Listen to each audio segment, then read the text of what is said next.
Before we dive into this electrifying story, make sure to hit that like button and subscribe, because what you're about to see is one of the most intense and suspenseful adventures we've ever shared here. A mysterious man appears at an underground auction carrying an ancient, time-worn map marked with cryptic symbols said to reveal the location of a lost treasure on a remote island.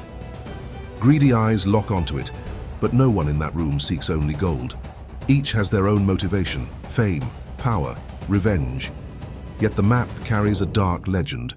Whoever dares set foot on that cursed land will never return unscathed. Still, fate is sealed. The treasure will awaken ambition in everyone. Days later, inside a lavish mansion, an eccentric tycoon gathers a band of unlikely people: bounty hunters, explorers, a former soldier, and even a young archaeologist searching for answers about her missing father. All are invited to join the expedition to the mysterious island. The promise is clear: unimaginable riches. But behind the smiles and handshakes lies suspicion and hidden agendas. Each one harbors a secret, and they all know only one may return alive with the treasure. On the deck of the ship, cutting across the ocean toward the island, the mood is one of false camaraderie. Laughter, toasts, and stories of past adventures echo to ease the tension of the voyage. But when night falls, whispered conversations reveal secret alliances. Two men are already planning to betray the group once the treasure is found.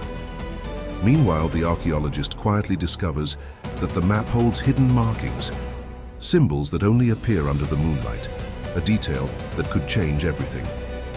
Their friendship is nothing but a facade. The real hunt has already begun before they even set foot on the island. The sea, once calm, begins to churn violently. Towering waves toss the ship as though nature itself is trying to bar their way. Lightning splits the sky, briefly illuminating each face: fear, ambition, even regret. The captain, an old sailor with eyes etched by experience, warns, this island does not want to be found. Yet no one turns back. In the distance, a dark silhouette rises on the horizon: the mysterious island. Mist-covered mountains loom like walls, giant trees conceal the heart of the jungle, and strange sounds echo even across the waves. The group steels themselves to disembark, but one of them notices something chilling: ancient skull-shaped carvings etched into the coastal rocks, like a warning left by those who never returned. They set up camp at the jungle's edge, using torches to fight off the suffocating darkness. The silence of the night is broken only by insects and the whispering wind. Then, slowly, something strange begins. Heavy footsteps in the undergrowth, eyes glowing faintly in the shadows. Distorted voices calling out their names. The archaeologist, shaken, recalls what she once read in ancient accounts.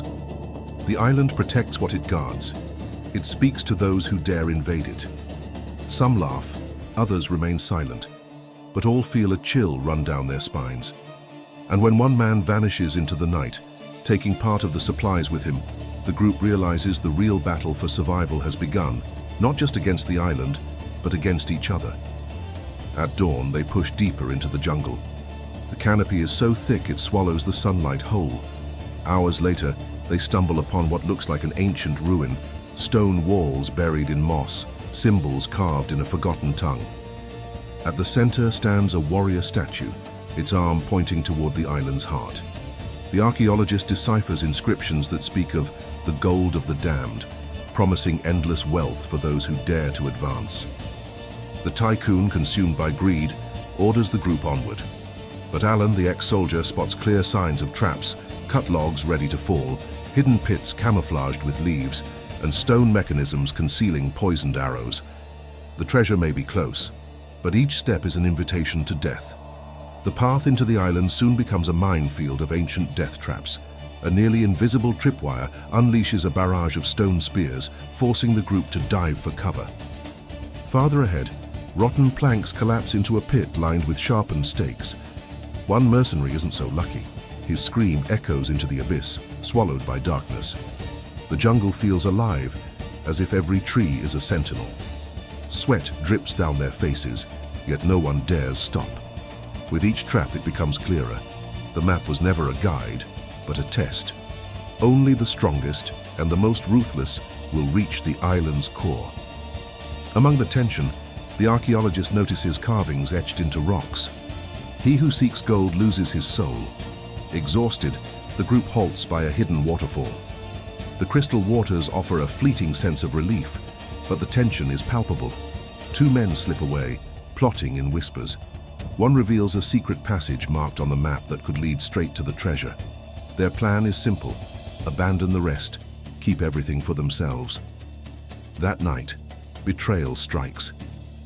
A single gunshot cracks through the jungle, and one of the native guides collapses dead. Chaos erupts in the camp: shouts, accusations, panic. In the aftermath, they discover supplies stolen and the archaeologist's replica map gone. For the first time, the group understands.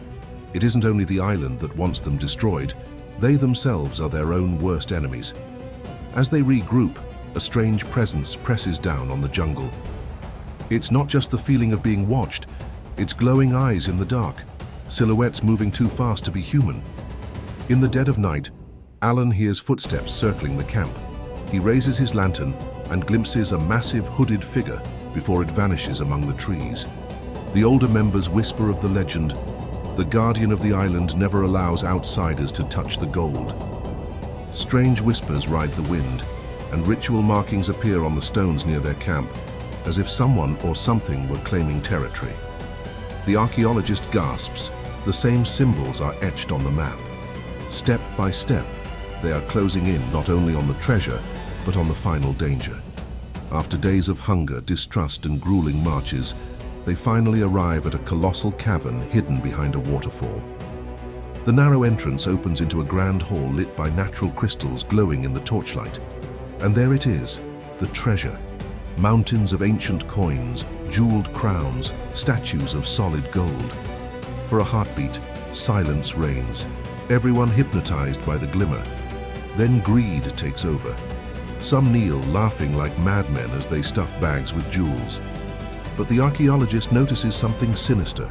The walls are lined with human skeletons, men who once touched this gold and never left alive. Suddenly, a deafening rumble shakes the cavern. The central warrior statue stirs. The treasure is not unguarded. The curse of the island awakens before their eyes. The escape is pure chaos. They bolt from the cavern, weighed down with gold, but greed makes them slow. When they reach camp, they find devastation. Torn tents, shattered weapons, blood spattered across the stones. One guide hangs upside down from a tree, his body carved with tribal markings. Another is simply gone. At the center of the camp, a message written in blood: the gold belongs to the island. Panic spreads, fragile alliances collapse. Some want to flee, others vow to fight for the treasure. But one truth is undeniable: the island's vengeance has begun. In the heavy silence of midnight, a monstrous roar shakes the earth. The survivors huddle by the fire, weapons trembling in their hands. From the shadows steps a colossal figure, the guardian of the island. Half man, half beast, his body painted with tribal sigils draped in bones, eyes glowing like embers. He doesn't strike immediately. He walks slowly, judging each intruder like an executioner deciding their fate. When one mercenary, terrified, fires his gun, the guardian responds with brutal swiftness, grabbing him by the neck and hurling him into the rocks. Silence and terror fall upon the rest. The archaeologist recognizes the symbols on his skin, marks of an ancient protection ritual. The guardian is no myth. He is the executor of the curse. The treasure has a master, and the island's vengeance has only begun. Panic consumes the survivors. Torches drop, gold spills into the dirt, and they scatter through the jungle. The guardian pursues them with thunderous steps, part of the forest itself. Each distant scream signals another life extinguished. Alan, the archaeologist, and the captain stay together, but realize the map is now useless. The island itself is shifting, paths collapsing under roots and stone. It feels alive, conspiring against them. They stumble upon one of the traitors caught in a tangle of vines begging for help. Alan hesitates, but the archaeologist insists on freeing him. The man bolts immediately, snatching a compass, only to be overtaken by the guardian. The crack of bones reverberates like a death knell. At last, only a few remain. Bloodied, starved, and broken, they reach an ancient stone altar in the island's heart. Etched upon it, "He who offers the gold shall live. He who keeps it shall be consumed." The archaeologist begs them to leave the treasure behind, but the tycoon refuses. Obsessed, he raises his gun, demanding that no one touch his loot. At that moment, the ground splits open into a fiery chasm. The Guardian reappears, silent, waiting. The island itself seems to hold its breath, demanding a choice, life or greed. The tycoon, blinded by obsession, steps onto the altar, clutching the gold. The stone collapses beneath him, plunging him screaming into the flames. The Guardian turns his gaze on the survivors. Trembling, the archaeologist lays down the map and the last jewel. Alan follows, casting away a single golden nugget hidden in his pocket. Silence falls. The Guardian raises his spear, then slowly fades into the shadows, sparing their lives. At dawn, battered and broken, they finally see the ocean. No gold, no glory, only scars, and the haunting truth that some treasures do not belong to mankind. As they drift away on a makeshift raft, the archaeologist looks back through the mist and whispers, "The island never wanted to protect the treasure. It only wanted to test the human heart." And so the legend endures, veiled in fog, waiting for the next souls reckless enough to challenge the curse. Before we end, let me ask you, have you liked, shared, and subscribed? Because stories like this are meant to be lived with you.